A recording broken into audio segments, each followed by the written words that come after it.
Today on Cornell Keynotes, we are looking at migration through a fresh lens by observing the similarities and differences among humans, birds, and other migratory animals.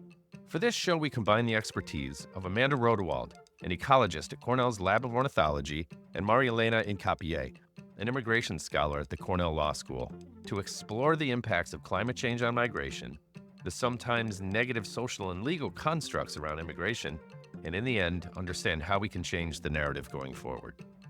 This episode was produced in partnership with Cornell Law's Migration and Human Rights Program and the Cornell Migrations Initiative. Listeners, here's our conversation with Marielena and Amanda. Marielena, having you two on the show together makes sense now, but partnering up an immigration lawyer and an ecologist might not strike one of our viewers as the most natural fit. So I want to ask you, how did you two come together, and how did we arrive at where we are today doing this show?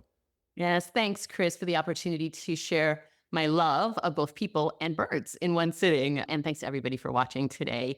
So as an immigrant from Colombia, I have always loved birds. A fun fact is that Colombia is the country in the world that has the greatest number of birds species. I think it's over 1,900. So 1 out of every 5 birds in the world lives in Colombia. And of course, they travel and migrate, which we'll talk more about. But about a little bit over a year ago, when Steve Yale, who's the director of Cornell's Immigration Law and Policy Program, reached out and invited me to join Cornell as a visiting scholar, the thing that most attracted me to Cornell, believe it or not, was that Cornell had at that time a global challenge on migration and was looking at migration across species.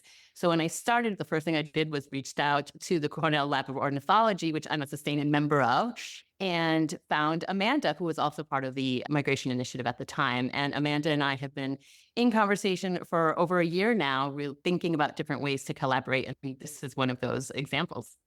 Lovely that you two were able to come together so quickly. So Amanda, let's look at migration at its broadest level among species, particularly birds, which is your area of expertise. So how do you define and how do you talk about migration? Yeah, great question. And so we do have slightly different definitions for migration if you're thinking about human migration versus non-human migration. So, right, I think we're all familiar with migration and the fact that it is just this incredible just phenomenon that happens around the world. And it happens with many different species, wildebeest, salmon, monarchs, and you're probably familiar with this. But of course, some of the best known migrants that we have are birds, and birds just capture the imagination of people around the world because we can actually experience this migration in real time in our own backyards, right? We can see birds, different species there at different times of the year. And so when we talk about migration too, before I get into some of the details with terms, I just want to recognize that they're really, migration and migratory birds are really these living metaphors for how we're connected across countries, across continents and hemispheres on the planet. So here, what you're looking at, each little dot represents a different species of bird, and you're looking at the center of its distribution as it migrates over the course of the year. So you can see these birds are moving south, and that's the center of their distribution in the non-breeding season, and then they move back up north. So it gives you an idea of how birds really connect people and places as well. So what do we mean by migration then? Okay, well, migration is when we think about non-human migration, we're talking about a predictable bidirectional movement that happens every year. So here in this eBird animation, we're looking at one species, the Swainson's thrush. And so here we're seeing it move onto the breeding grounds, and the darker the color represents where it's more abundant.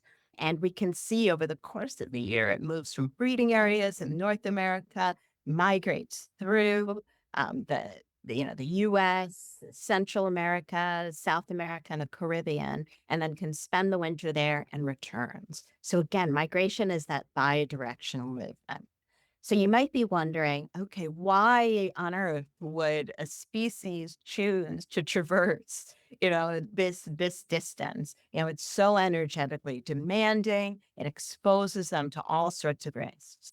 Well, the reason is pretty simple, right? Birds, salmon, wildebeest, whatever species migrates, it's doing it fundamentally because of resources. like us, they need resources in order to survive and to reproduce. They need food, they need, appropriate temperatures where they can survive, safety for predators or other hazards. And so that is what is doing it. So you can imagine for like a Swainson's thrush, in the breeding season, it can go and take advantage of these flushes of insects. If you've ever hiked around northern latitudes, right? Lots of insects, good bugs to feed your kids growing up. You have long days, warm temperatures, but in the winter, it's just not going to be as suitable. So that's why then you start seeing movement to other locations.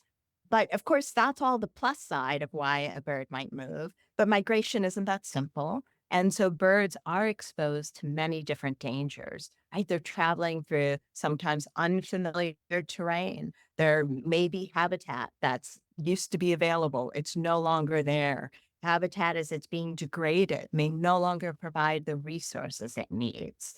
Navigating unfamiliar terrain also exposes them to hazards that may pop up over time, or they're persistently there. So, for example, with birds, many fly at night.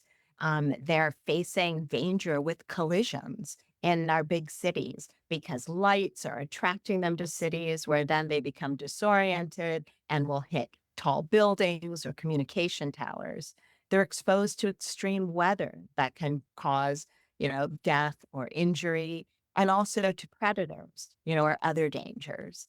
And so it's not surprising then to, if you think about most studies of mortality across the year for birds, find that it's highest during migratory periods. So that parallel is one thing that Maria Elena and I have been talking, where you have some of the similar hazards that any moving animal is going to face, human or non-human, as they're trying to migrate. But in the context of this conversation today, we really want to highlight an additional challenge that birds don't face, and that is that social component, right? And I think this Banksy, art really signifies it well. Birds aren't facing a lot of the narrative or demonization that we sometimes see with human migrants. And so that's why we're really excited to be here today and to discuss some of those similarities and some of the dissimilarities between humans and birds as they're migrating. Maria Elena, I want to turn to you. So when we're talking about migrants, immigrants, refugees, humans, words and definitions do matter. Help us out here. Distinguish between some of the words that I've just used and what they mean to you. Yeah, thank you for that, Chris, and lovely presentation, Amanda. So just like birds and other species, people have been migrating since we have existed and will continue to migrate and move. So I'll start with the term migration and immigration. So at the very core, it simply refers to people moving, right? Basically, whether you're moving from one place to another for temporary reasons or permanent reasons, whether it's circular migration, you're returning back to your home country, right? But it is basically just that piece of moving. And in the United States, we tend to use the term immigration. The rest of the world actually uses the term migration. And you also will hear immigrants and migrants, but they basically mean the same thing. And, we often think about migration or immigration referring to people moving from one country to the other. But one thing to be mindful of, for example, in the United States, the Great Migration is still considered one of the largest internal migration movements of people in our history in the United States. And it refers to the migration of approximately 6 million African Americans who moved from the rural southern United States to urban areas in the North. And that was between 1916 and 1970. And they did so for a combination of reasons, right? But due, on the one hand, the push factor being the racist and dangerous and violent conditions under Jim Crow laws in the South at that time, but also because there was a demand for labor in the North, particularly as a result of the industrial labor happening after World War I. And that's what resulted in Black Americans moving. So back to terminology. So migrants and immigrants, right? Again, that's a person who moves from one place to another. Then we have refugees, and that refers to both refugees and asylum seekers or asylees, refers to someone who has fled their home country due to a well-founded fear of persecution. And that persecution could be due to race, religion, nationality, ethnic or indigenous identity, gender identity, or particular membership in a particular social group.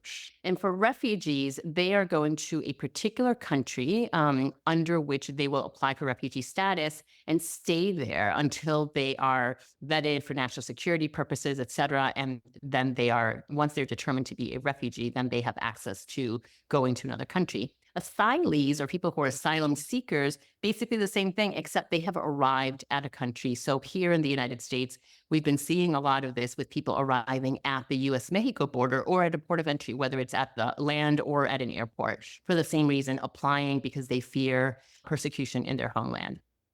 Then we have the term irregular migrant or undocumented migrant, which again is the term. Irregular is what's used in the rest of the world. Undocumented is what we'd refer to here in the United States.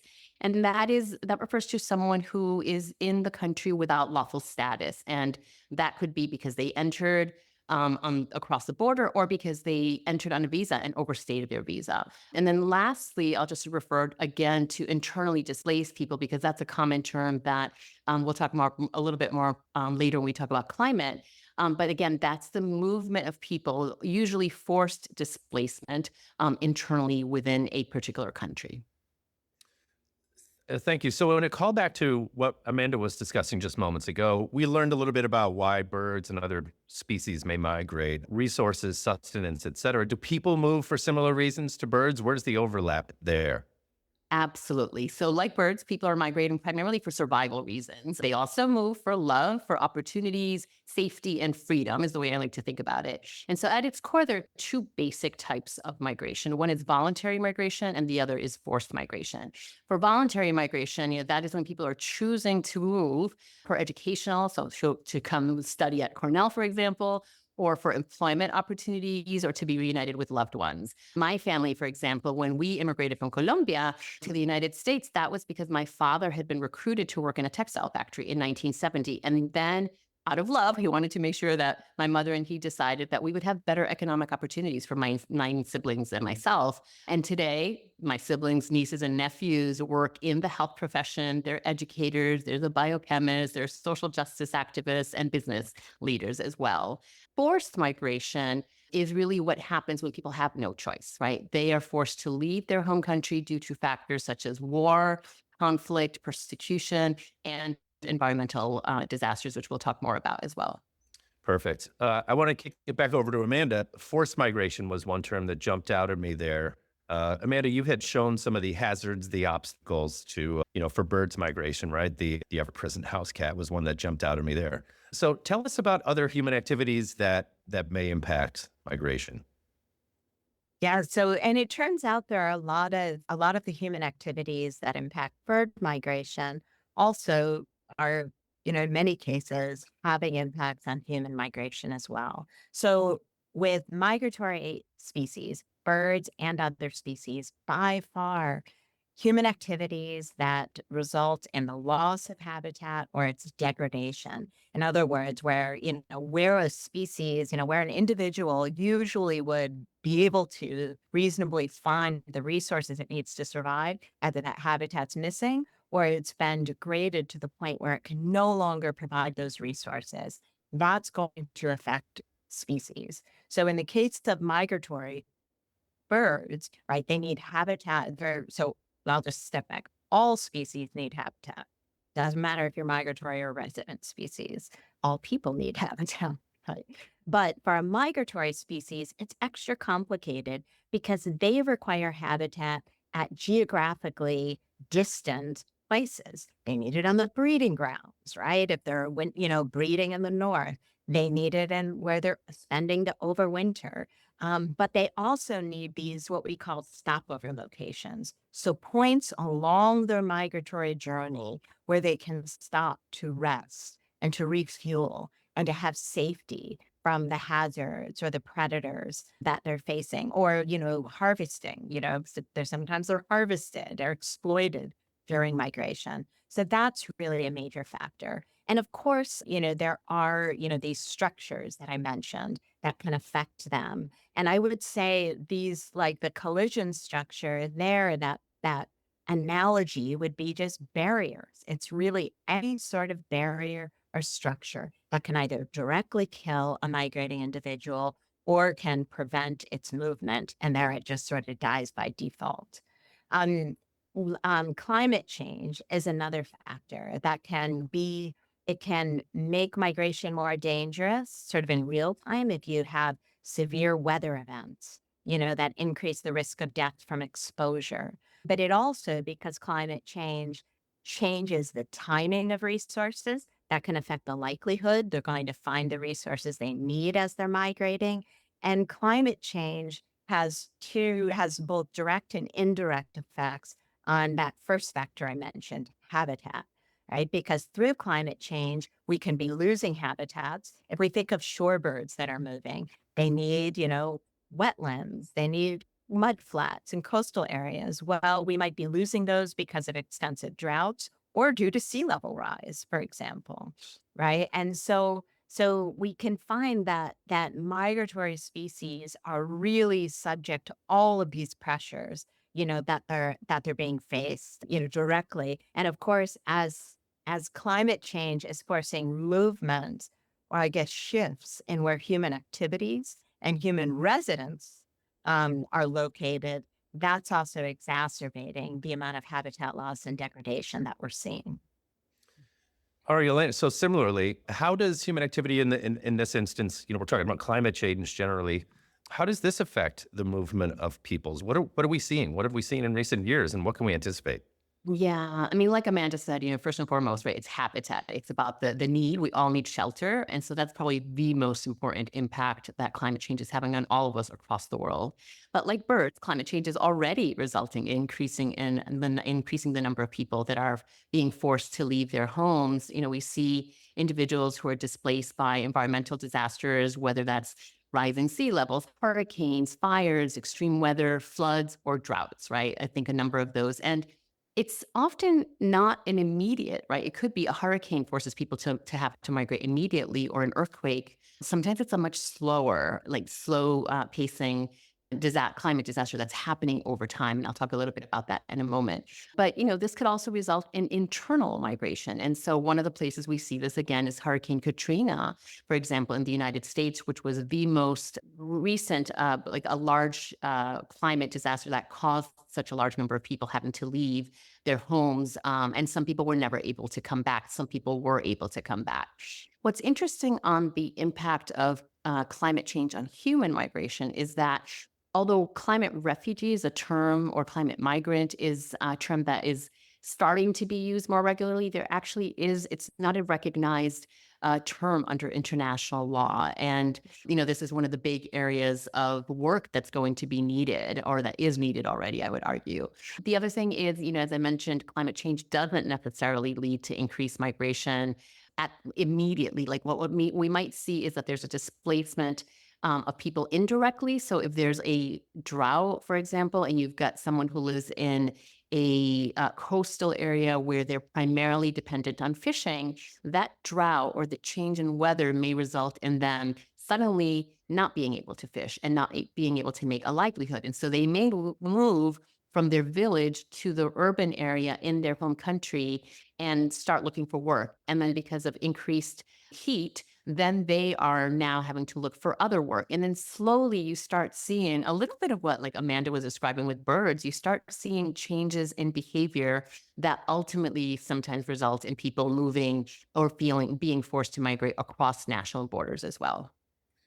Right. And so, there's varying rates of change, and the perception, or what we all feel, is that it's been slow, and now it's really starting to kind of pick up the pace, right? So, my question is, does climate change, it feels like it's accelerating migration. Do things happen more rapidly? What is that always the case? Amanda, I think I'll start with you. Yeah, that's a great question. And so in many cases, right, it does seem to be, but there are some really interesting exceptions. And so, for example, one that might be familiar to some of the listeners today is that Canada geese. So Canada geese is like the most common goose that you would see and, across North America. And in fact, they've become so abundant in some places. They're quite pesky, they can be a real problem. So what we've seen with Canada geese populations, that's a species that was historically, say, migratory, right? I mean, isn't that the iconic in the autumn? It's like the geese flying overhead, honking. Well, some Canada geese, now their populations, especially within urban areas, are now becoming resident. So they're no longer migrating. Right? And they're doing this, in fact, for the same reasons, ironically, that some species are migrating or migrating more. And that is because in urban areas, geese are finding that it's warmer and there are plenty of resources available for them to survive over winter. So if they could survive and thrive without having to migrate, all the better.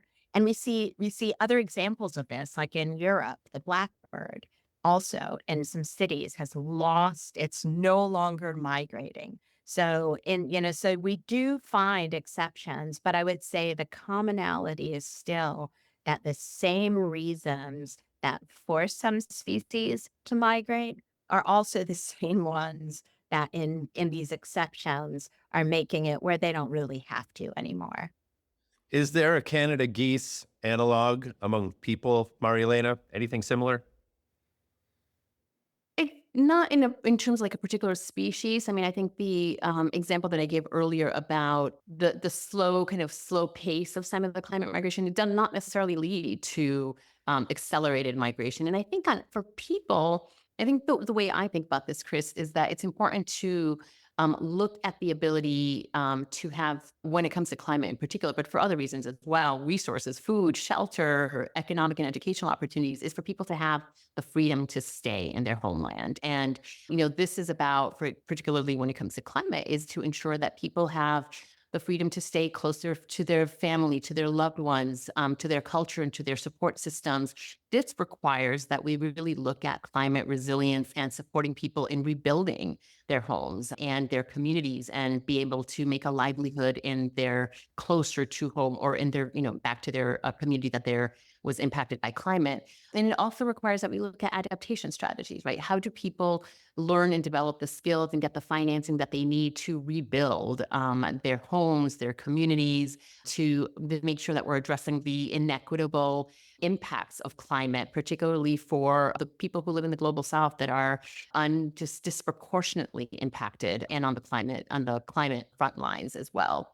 The converse of that is the freedom to move, right? Which is that not everybody can stay home, right? We've got climate emergencies that do end up forcing people, increasing numbers of people, to have to move. And that, again, could be internal displacement within a particular country or a particular region of a country, or it may require people to move across national borders. And so, although, as I mentioned earlier, climate refugee or climate migrant is not yet recognized under international law, the term is starting to gain more momentum, and points to the fact that there's a gap in our legal international framework. And for people who have no option but to leave their homes, we do need policymakers to ensure that the availability of safe and orderly internal or international migration pathways that provide that freedom to move with safety. Hey, there's a resource we want to share with our viewers. Heads up, viewers. We're going to drop something in the chat. The Climate Migration Explainer was something that you had tipped me to earlier. We're going to share that with our viewers. What can we understand by checking out the explainer?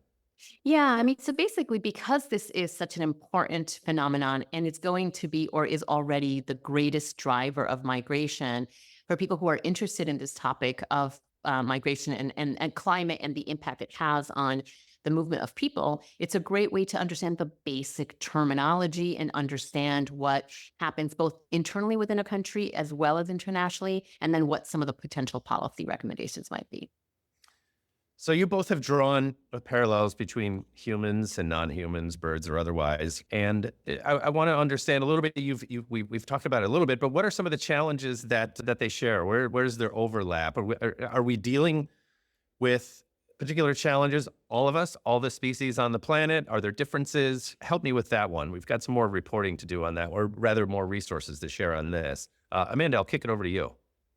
Yeah, sure. And so I guess one of the things that we know based on recent reports, like from UN Convention on Migratory Species released earlier this year, a major report about the state of migratory. And yeah, so with species, about half of them half of the migratory species are in decline.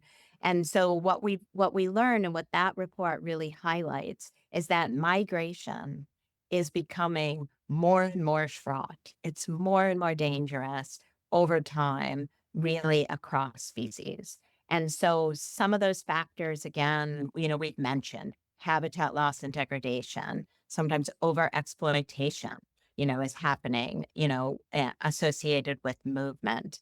I guess what I would highlight here is that one of the really commonalities we don't if we think about what's making migration so much more dangerous and really threatening migratory species and humans that are forced to migrate, is that it's not a matter of whose needs, which needs do we address?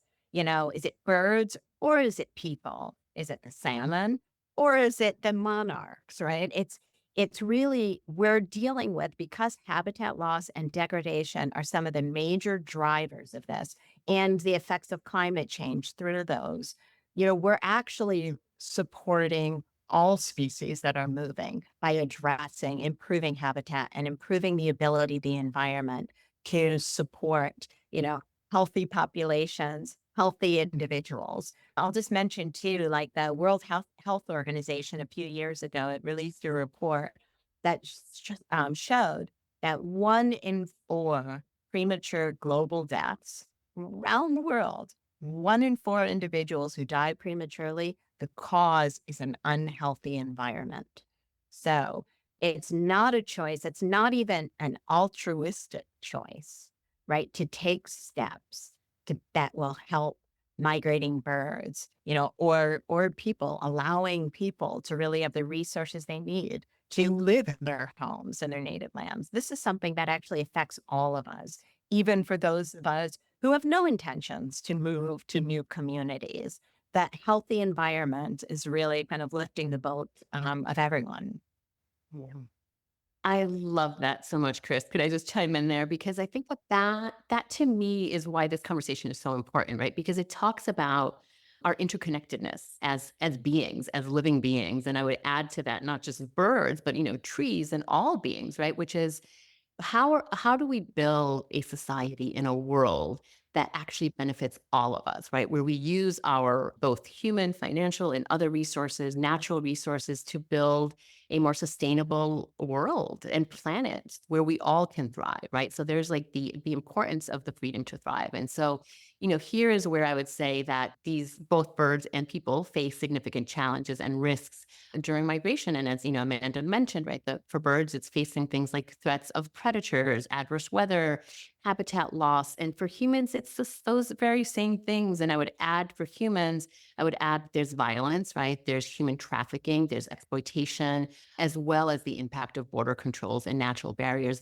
I was recently reading the new book by Sonia Shaw, who is a scientist who wrote the book, The Next Great Migration, which is really about looking at all, again, migrant species. And, she had a statistic which talks about how we are currently in the world, for the first time in our history, erecting more border walls all over in many, many countries. And the impact it's having on people migration is zero.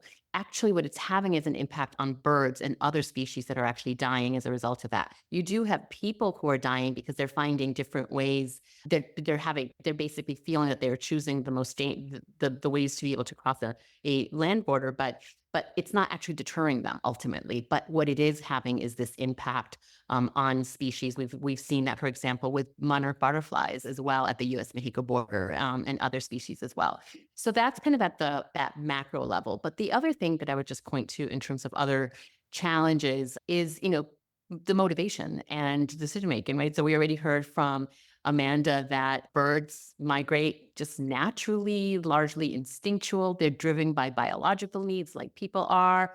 And there's also some genetic programming. Whereas for human beings, right, they're driven by a complex mix of social, economic, political, and environmental factors that often, on the one hand, involves some conscious decision making, and sometimes it's there is no choice because of those drivers of migration pushing people out, particularly when it comes to forced migration. The other thing that I would say is that, as you heard from Amanda as well, we have kind of when I think about is like the scale or the permanence of migration. So on the one hand, Amanda shared that birds, it's bidirectional, right? Birds are migrating and then returning to their homeland or to their breeding place. And for people, sometimes it involves a much more permanent change of residence, even when we think historically, even in the United States, how many people migrate and thought, we're going to return to the old country eventually. We're just going for a couple of years. And then they end up like perhaps the Canada goose, remaining and staying in the new country, their new adopted home. But for people, often it's a result of human and social interaction, right? And so they arrive at a particular community in their new country and they integrate into the existing one. They've learned the language, they have a job, they're raising children, they're perhaps falling in love or having, other opportunities that they decide this is my home country, this is now my adopted home. And so that ends up being a much more permanent location. And then the last one that I just wanted to raise, because it's one that I've been thinking a lot about lately, is technology and kind of infrastructure, which is, for people, migration is both increasingly supported or hindered by the use of technology and infrastructure. And I think we're going to see even more of that over the next decade at an accelerated rate with respect to AI, artificial intelligence, and the impact of AI on jobs and every part of our life, basically. But for birds, I think one of the things that I've learned so much about over this last year is how birds rely on natural navigation systems, such as the Earth's magnetic field, stars, and landmarks. And almost without technology, they're able to make their migration, which to me is just like one of the most fantastic, fascinating things I've learned. Yeah, I was just going to add too, and I think a lot of those examples are just so salient and highlight to whether it's like the conservation and the environmental work, the barriers, the motivations that would drive movements of people or birds really requires collaboration and cooperation across governments, right? And policies that cannot, we cannot really deal with either anticipating, predicting migration, understanding how it's playing out, ameliorating, how do we manage some of the unfortunate drivers, forcing people or other species to move, that we need to work across government. So that's also a similarity that you see across migratory species, irrespective of which one. Yeah. Yeah, which brings us here. The through line in the conversation that I'm hearing is that birds don't recognize borders, but people sure as heck do, right? So, are there examples of international approaches, regulation policy, shared understandings, whatever it might be, that actually support migration and, like, in the instance of countries that receive migrants? Any examples? Amanda, I'll start with you. Yeah, so with birds, I mean, the classic one would be the Migratory Bird Treaty Act. So it was an act that was, signed over 100 years ago between Canada and the US. Also, there are different versions that include Japan and Russia, but it protects migratory species. And so it was, the motivation for that was really just the logic, right? The basic logic that, well, if we want to make sure that birds that are, that we could, our birds here in the US that also are spending part of their time and are considered, very much like in Colombia. I work there and it's like, well, actually, our birds in the US are spending way more time in Colombia than they are up here. So Colombians would consider that their birds. And so, but if we each want to make sure that we have persistent and healthy populations of migratory species, it requires that everyone be participating. And also, so we have legislation like that that really helps to set more of a regulatory framework.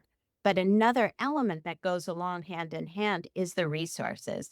Maria Elena mentioned like the global south is, been really challenged in many respects because of, just the differential in resources and access to, funding to do conservation work, to do restoration that not only improves things for biodiversity, but also actually helps support livelihoods, the health of people living in those systems.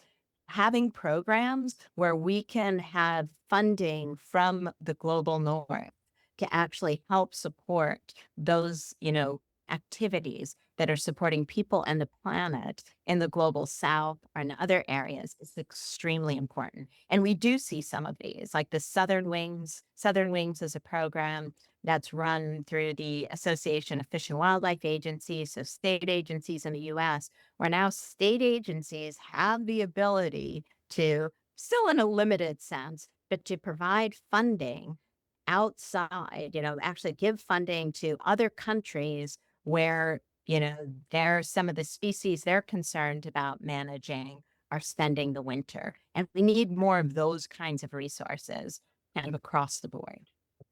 Hey, I have a question, and we might be stretching out beyond our purviews here, but I thought it was relevant to what we're talking about here. I have a question from viewer Barbara who asks, Maria-Elena, I'm going to direct this to you, and you let me know if you're good with it. Do you believe that the $5.2 billion in funding through the U.S. AID programs have been effective? The funds were provided to various countries in Central and South America to provide training for jobs. How familiar are you with this legislation? I'm a little familiar with it, so definitely not expertise. But what I will say, and actually Barbara's question is great because it was a little bit of what I was going to talk about following what Amanda just shared, which is I'm going to take a step back first, right? Which is, as we've been talking about, right? Migration is a global phenomenon. It is a natural phenomenon. Every species migrates, and that has been the case and will continue to be the case forever. However, when it comes to the migration of people, and this is true as Amanda just shared on in terms of birds, we tend to only regulate it within nation states rather than taking a global approach and an international approach and a collaborative approach. And I think as we are seeing, particularly because of climate, but also because of war, we have an increasing number of wars around the world that are actually also push factors in forcing people to migrate. And so we need to make sure that countries are collaborating and really looking at a managed regional approach and global approach to migration. Again, why are people leaving? What can we do as nation states, as governments? What can we do to have people have the freedom to stay in their home country? And I think this is where the USAID funding becomes really critical, which is how do we, I'll just use the United States in this example, invest in countries that are sending migrants where people are being forced to leave? How can that development aid help people build skills, have economic opportunities, become small business owners, rebuild their communities, et cetera? How do we have, one of the things that USAID has been doing has been increasing and expanding even existing temporary labor programs, right? So that there's more circular migration, right? So workers who live in, let's say El Salvador, or a lot of their focus has been in the Northern Triangle, so El Salvador, Honduras, and Guatemala. How do the workers from those countries leave their home country, come to the United States or to another regional country, get some additional skills, contribute their existing skills, build additional funding and resources, and be able to go back not just to their home, to their community, but then get additional assistance, financial assistance to build, perhaps start a small business or in a business from what they're working. So that's one thing. What I would say is that those programs, whether it's existing temporary worker programs or any new programs that are developed, absolutely must have labor rights and civil rights and human rights protected and part of them, because historically those programs have been basically kind of grounds for exploitation. And so we have to think creatively, and this really requires everyone who's impacted by migration of people, both the workers themselves, the labor activists, unions, business community, government officials at not just the federal level, but at the state and local level as well, to work together to really reimagine how do we provide the resources that people need, both to have the freedom to stay in their home country or to migrate, but to do so safely. I have a thought-provoking question from Doug, and Amanda, I'm going to direct this at you. This is a doozy. How do birds learn and communicate the successes and failures of various migration locations so as to change migration patterns? Is there a lesson for humans? Do birds have the capacity to communicate this kind of stuff? Do you know what Doug's getting at? To like cultural, like learning or knowledge among species? Let's say birds go north and don't have success in, I don't know, harvesting insects or something like that. Is there any communication going on among birds about successes or failures experienced during certain migratory patterns? Yeah. So there are some different levels of that. So the strongest sort of feedback that we see shaping migration is going to be through natural selection, right? And so natural selection is simply when you have if a bird migrates to an area, it can't find the resources it needs. It dies during migration. It is removed, that behavior, because we know a lot of this, Maria Elena mentioned, there is also some genetic coding. And also a lot of birds show really high, what we call site fidelity, which means they return to the same places year after year for migrating. So like I've studied cerulean warblers, and the same bird, individual bird, and we color mark them, will be breeding on a certain stand in Southeast Ohio. And when we work in Colombia on a coffee farm or in Venezuela, it's like, well, the same bird year after year, 6 years in a row, the same place. So when that bird no longer, if it dies, you just start losing individuals in that place, right? And this species, the individuals that are going to places where they're able to find the resources they need. It was either a migratory path or it was different stopover sites that were amenable to survival. That's the individual and the behaviors that are going to, survive and reproduce over time. So that's like one of the big mechanisms where you see it. So in the past, when people have heard about like changing migration patterns for birds and they're arriving earlier and earlier. So there are different drivers based on what the cues are that they're using to migrate. So sometimes for when the timing of migration or the routes are really hardwired. For those, what we're probably seeing, those changes for species are that in the past, the birds that arrive too early, they die. They're kind of been removed from the gene pool, and then we don't, they're not, increasing, in numbers over time, that behavior. Now we don't have that selection. So that's one way you see it. You also, though, have some species, especially some that are moving over shorter distances. As it's getting warmer, as they see leaves kind of emerging or insects that are emerging earlier, they can actually change in real time and respond to those cues. So you might imagine a bird that migrates to, the Gulf Shore, the southern US, it can pay attention to those cues in real time and make decisions. But for a bird who has to initiate migration from, the Amazon, well, it has no idea what's happening up north. So that's going to be, that's usually more of the hardwired. So yeah, over time, it's usually through that kind of passive selection where we're getting changes for the long distance migrants. And on the day to day, the kind of communication, birds will pay attention to other species, to other individuals, like in a flock, for good hens, some like, oh, that looks good over there. I'm gonna head over there to try to forage for birds. But yeah, usually we don't get as much quickly. But really cool question. I thought it was really cool, Yeah. seeing cues within other species, right? They've just come back from lands far away, and boy, they don't look so good. That kind of stuff. I want to shift gears a little bit. Marielena, I want to move on. You've explained that perceptions, like narratives around migration, are more often negative than positive, even though we've been just discussing here for 46 minutes how migration is natural. It's a positive adaptation, like we just discussed, a response to like changing conditions. How does this negativity manifest itself? What do we see? Yeah, no, thanks for that question, Chris. And we're seeing the kind of the negativity increase exponentially because of technology, of course, right? Social media, misinformation, just all of that just makes our day-to-day living so much more complicated as human beings, which fortunately the birds do not have to deal with. But negative perceptions and xenophobia can often lead to discriminatory policies. It could lead to violent language, and perhaps most significant, the greatest consequence, of course, is that it could lead to death, to people dying as a result of that. And we see an increasing amount of that as immigration and the kind of like the political nature and the fact that immigration is being used as a wedge by authoritarian dictators and people who are really trying to use race and immigration as a wedge to divide people, and particularly to divide people and instill fear in people over Black and brown migrants who may be coming.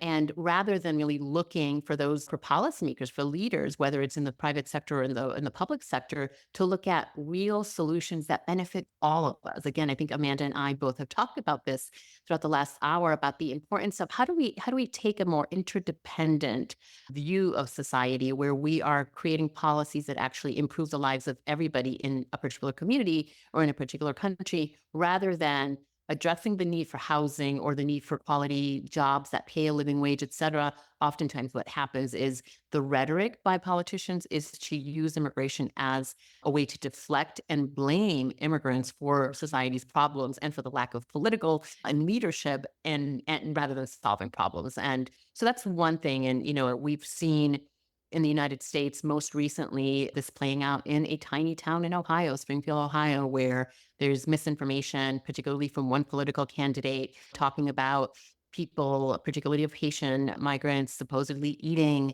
people's pets and all of that. And it's been denounced. And you see, it being used, and, the pain, for example, of a father in Springfield, Ohio, who is begging the country to not use the death of his son who was injured, who died as of a bus accident, not to use his son and his son's name for political purposes. And so we're experiencing a real, I would say, low point in society, again, globally, not just in the United States, where immigration is being used as a wedge issue, resulting in very real human consequences for all of us.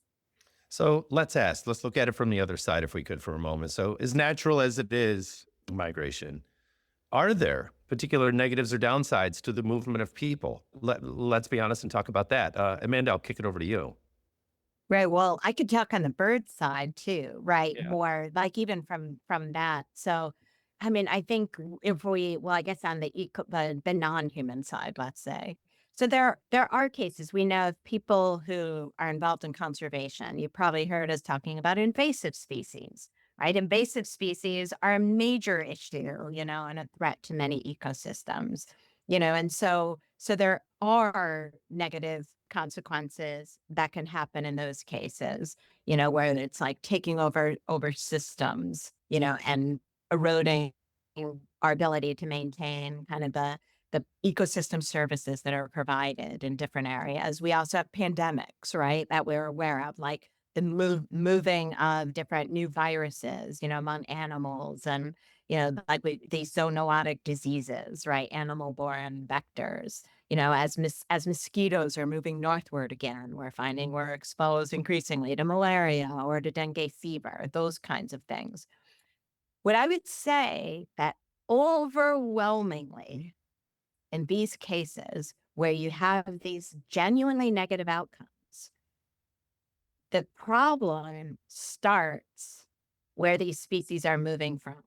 They're starting from changes to the system, right? They're starting with either, sloppy sort of trade that we're not being careful and we're moving species around the planet that have problems. Or we're deforesting areas. We're putting roads into areas where previously they weren't, there, that are allowing new animals, animal viruses, other products to come out and to be, transmitted elsewhere. So it's really changes to the systems, whether it's degrading areas that are forcing the movement of species into new places. Yeah, we could think of like, right, predators sometimes moving into another area and causing like, human wildlife, human conflict. Well, that's because we're degrading and eliminating the habitats that they once depended on in most cases. So I would say, again, in most cases, by focusing on movement as the problem, we're actually reducing our capacity to avoid negative outcomes because we're focusing on the wrong place, right? We're not focusing on the reasons why there is that movement. And I would say, and again, in most cases, If we focus on those reasons that are driving movements, so let's say I'm really worried about a negative outcome of a particular movement, or migration. I can, by focusing on what's driving that, I address that problem, maybe that negative outcome, but I'm also having even other positive outcomes because by improving environments, if we have healthy environments, we're more likely to have, healthy ecosystems that are productive and support people and non-human species and support their livelihoods. I mean, over half of the world's GDP is moderately or highly dependent upon nature's services, right? This is not an altruistic sort of proposition. If we are taking the steps to ensure that environments are healthy, we're actually supporting ourselves and other species and eliminating some of the negative outcomes from from movement in some cases. Maria Elena's right there with you. I see her nodding, thinking the whole time because you very well could have been talking about human beings the entire time. Absolutely. Yeah. Yeah. No, I mean, look, I'll just really briefly on it where I'll say two things. One is human migration can have profound social, economic, and cultural impacts on both the country of origin as well as the destination. And that includes everything from the impact on labor markets, demographic changes, cultural dynamics, and all of that. But the most important question we should always ask ourselves is why? Why is that person leaving their home country, right? What is it about what's happening in their local community where they were born, right? Where they have their entire infrastructure. Most people do not actually want to have to migrate to another country. And just think about the grit, the stamina, the perseverance that it takes for someone to leave everything they know, the language, the culture, their loved ones, their stability, et cetera, to go to a foreign land where often they don't know the language, they don't know anyone, they don't know where they will live, how they will make a livelihood, et cetera, and the dangerous trajectory that sometimes people make across oceans or across land. And so it is really about what is it about our economy? What is it about our society that has created, whether it's an extraction economy that has created the lack of jobs, right? That creates people having to leave, trade policy, right? When the North American Free Trade Act was passed, that resulted in many people in Mexico, in rural communities and agricultural communities, having to leave because there was no farming jobs available. And it just, people start traveling. And so again, that importance of what Amanda, I mean, I just would just say, plus one to everything Amanda just said, replace all the times she said birds or other species to just think about people, but it is about the reason. And we don't do enough, frankly, both as in academia, in government, in nonprofits, to think about the root causes of migration of all species. And that has to be part of the way we think, and to do so at a global level as well. So, Maria Elena, I want to stick with you. So, what do you hope our viewers take away from a conversation like this? What would you like to see? Where do people go Yeah. from here? Yeah. So first of all, just thank you again, Chris, to you and your team at eCornell, and to all of the viewers. Look, as we mentioned earlier at the outset, our motivation for this was to get the message out, right, from two very different perspectives. But hopefully everybody has seen that actually we really do need to start changing and reimagining and rethinking migration of all species. And today we're focusing primarily on people and birds, but that migration is a global phenomenon, a natural phenomenon, that people and all birds and species will continue to migrate. And that what we need to do is to really look at, as Amanda said, migration not as the problem, but really look at the underlying causes and reasons. And then also look at this from a global perspective. How do we, across countries, both nation states and local governments, and all of us from our different perches, how do we contribute to building a more equitable society, a more sustainable society where all of us, right, the planet, all living beings, birds and people, get to thrive? Amanda, I want to kick it over to you. Let's talk about how we can make more bird-friendly communities, rather. Just kind of, getting to some resources here, some action steps for our viewers. So you've got some recommendations. What have you got? Yeah, absolutely. And I think you'll be sharing a link for the 7 simple actions that we can take that to give people some ideas. And so there are many simple steps you can take, right? Providing habitat in your backyard, planting, certain species, especially like species that are native to a particular area. And so the animals have evolved with those. You can make bird friendly sort of choices with housing design, put decals up so birds aren't going to hit your windows and die, reduce collision threats, keep your cats inside, buy bird friendly products. There's a bunch of different actions you can list. And I would say too, the choices you make, about, how to engage civically, civic engagement is really important. The choices of local, state, federal elections do actually have, serious outcomes. And yeah, thinking of that and conservation organizations you support, those are other ways to really amplify the efforts that you're taking at home. And too, for those of you into migration, you can check out Birdcast tonight. That shows like real time for and 3-day windows forecasting where you're going to see a lot of migration. And we send out alerts, these lights out alerts, so you can actually turn out lights. Cities can turn out lights to reduce threats to migrating birds. So those are two kind of some fun ways you can engage. Marielena tipped us to ways we can create more people-friendly communities through some links to Welcome Week. Any quick words on that, Marielena?